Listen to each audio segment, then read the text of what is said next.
So we're just going to head into the NFL headlines. We'll start off by giving a huge congratulations to some players at the Combine. For starters, former Washington wide receiver John Ross beat Chris Johnson's record for the fastest 40-yard dash ever recorded at the Combine, and that came in at 4.22 seconds, which is just 2/100ths of a second slower or faster than Chris Johnson. He was wearing Nike, so he didn't get the Adidas Island. But Snoop Dogg actually gave Ross his start in grade school in football in the Snoop Dogg League. Snoop Dogg said he saw him sprint across the parking lot and said he was really, really fast. And he said, "Hey, young man, who do you play for?" And he goes, "Nobody." Well, he goes, "Here's my phone number. You give it to your mama, and you tell her that you're on this team now."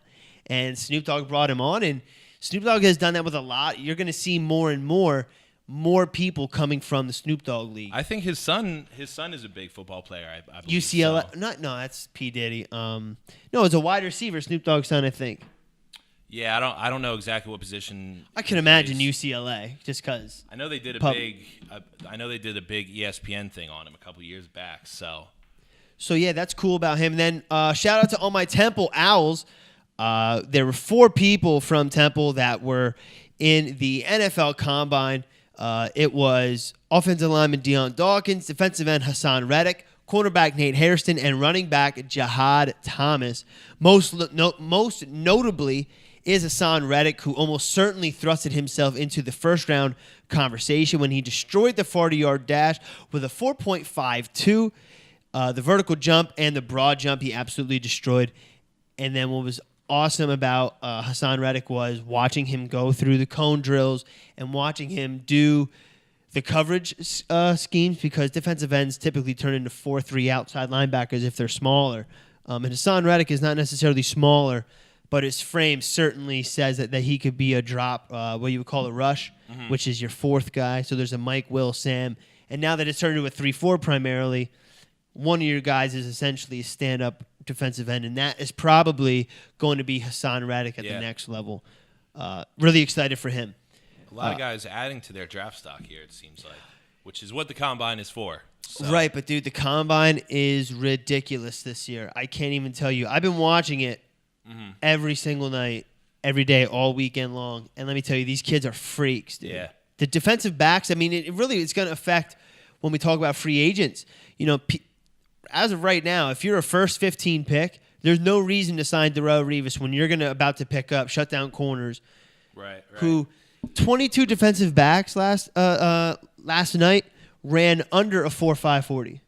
Jeez. Or a 4.5 under 22. Yeah. Jabrill Peppers, he's listed as a linebacker. He wore a linebacker shirt at DB thing today, at the DB tryouts today, because they didn't know his position. They actually had him go 2 days, which is something you almost never see an athlete do. Right. They do typically fall in a category, because no one knows what Jabrill Peppers is. He's just this huge honey badger looking dude. He's 5'10", but he's as wide as himself. Yeah. He's just huge. I'm sure the fact that he's willing to do both days will add to his draft stock too, you know. And he destroyed both days. Yeah. Absolutely destroyed both days. I think ran a 4.44 40. Jeez. It's crazy fast. Moving on, the Chicago Bears are having a little more trouble with Cutler than expected. The Bears can't legally do anything with Cutler, but keep him until he clears his medical physical for a surgically repaired right labrum on his shoulder. And the Bears are looking to clear up to $13 million in cap space by releasing him or trading him. But it might be looking like they are tied to him. Yeah. Which is a scary thought for Bears fans everywhere. I mean, you think if shout out to Max Deese. Good for him. Yeah.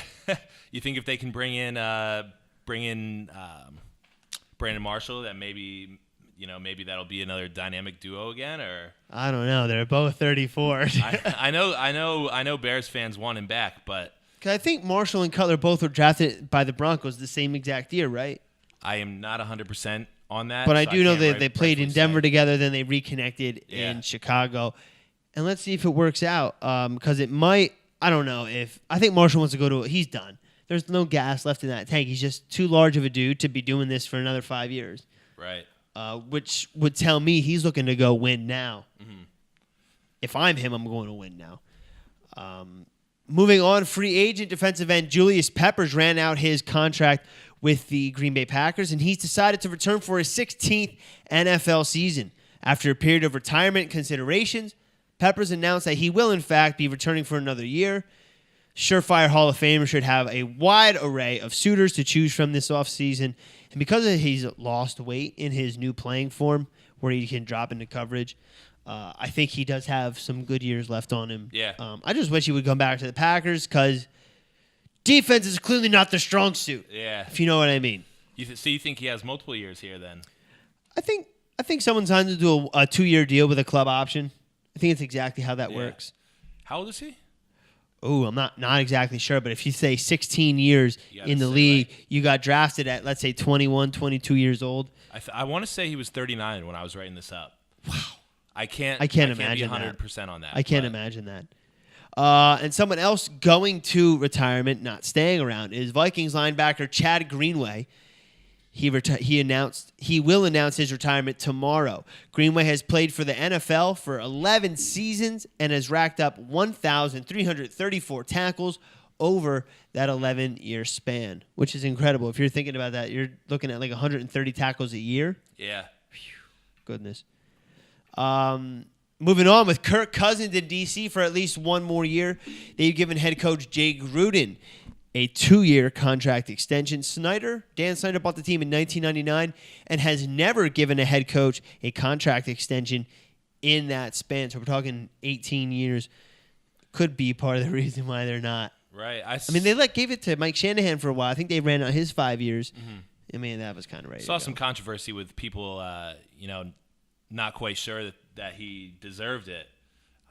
But they've been competitive the last few years. I think he's a young guy. I think maybe he does. You don't want to see a Browns circle of brand new coaches every year. Yeah, Browns have a new coach and a new quarterback seemingly all the time, and that's not obviously healthy for a championship roster. Right, absolutely not. Let's wrap it up. ESPN's Adam Schefter has reported that the New England Patriots are not interested in moving Jimmy Garoppolo. This puts a ripple in the quarterback landscape. Players like A.J. McCarron and Mike Glennon, mediocre quarterbacks, they're now being seeked out more than ever before. You got guys like Colin Kaepernick and Jay Cutler, who you'd say statistically, intangibly are better than A.J. McCarron and Mike Glennon. But those guys are almost more coachable, a little cheaper probably, and are not totally set in their ways that you can learn and, like I said, coach them. But Colin Kaepernick and Jay Cutler might be on the outside looking in if the draft proves well, which it has a couple good throwers, but not very deep, right? We've seen in years past. And probably like 2 or 3 quarterbacks in the first round. So making free agents more accessible, or maybe not accessible, more in demand than, say, the kids coming out like Deshaun Kaiser. If you're the 49ers, maybe you want to draft the next best available football player and sign Jay Cutler. Right. I mean, if that's even a thing. And so teams have options this year more than they had before because, especially on the defensive side of the ball, because of the combine. And speaking of trades, the Saints have put wide receiver Brandin Cooks on the trading block after he expressed discontent with the offense. Teams that have been seeking him out, the Eagles, Titans, and the New England Patriots. The New England Patriots offered up their first-round pick, which is number 32 because they won the Super Bowl, and the Saints denied that, so they're looking to get somewhere higher in the draft. And I think just like Percy Harvin was for the Seattle Seahawks, there's a team that's going to be looking for Brandin Cooks to be their first-round draft pick, essentially. Right. I mean, he had a couple good years there in down there in with the Saints. Big Easy. Yeah. So I could definitely. I mean, I did hear the Eagles talking about it. Well, but what wide receiver are the Eagles not in on right now? They need to be. I was going to say, as they should be. We have a bunch of releases coming up, but real quick, the LA Chargers are looking to bring back former running back LaDainian Tomlinson. Chairman Dean Spanos and Tomlinson are in the works of making him the head of their community outreach program, but it does not seem likely that he will have any role in football operations.